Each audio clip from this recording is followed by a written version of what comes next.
নমস্কার বন্ধুরা, আমি রাজ। আমি সকাল সকাল বাবা শ্যামের মন্দিরে চলে এসেছি পুজো দিতে। তো আপনারাও দর্শন করুন আমার সাথে বাবা শ্যামকে।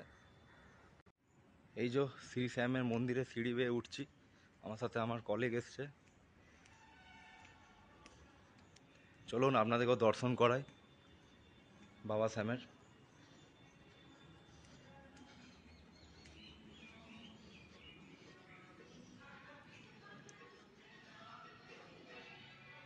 বাবা শ্যামের মন্দির।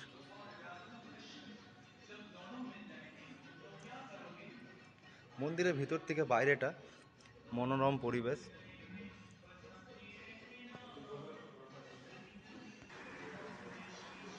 ইনি হচ্ছেন বাবা শ্যাম, মহাভারতের ভীমের পুত্র ঘটোৎকচের পুত্র বীর বর্বরী পরবর্তীকালে নিজের মাথা শ্রীকৃষ্ণকে দান করে খাটু শ্যাম বাবা বলে পরিচিত হন।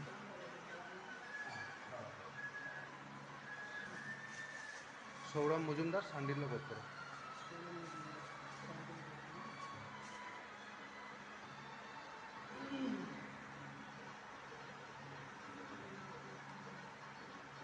तो प्रणामी तो इस बॉक्स में डाल दूंगा ना। বাবা শ্যামের মন্দিরের বাবা শ্যামের ঠিক ডান পাশে আছেন হনুমানজি। রাজস্থানের সালাসর নামক জায়গার আদলে বানানো এই হনুমান মন্দির, সালাসর বালাজিও বলা হয়। এটাই এমন যে দাড়ি মোচালা হনুমান মূর্তিটা, এটাই বিশেষত্ব।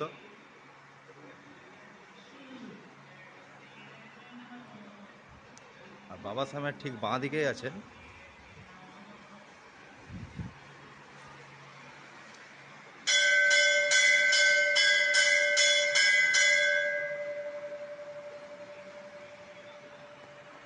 দাদিজি মাতা, মহাভারতের অভিমন্যুর স্ত্রী উত্তরা পরবর্তী জন্মে দাদিজি নামে বিখ্যাত হন।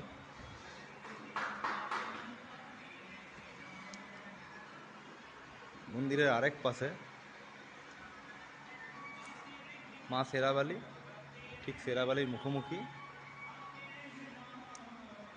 সপরিবারে শিব, যেটা আমি দেখাবো।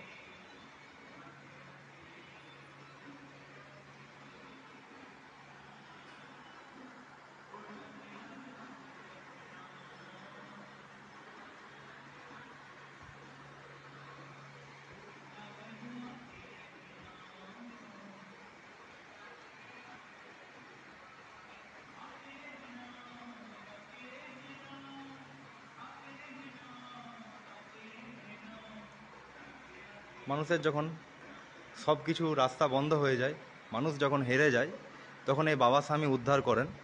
এই জন্য এনাকে হারে কা সাহারা বলা হয়। জয় শ্রী শ্যাম।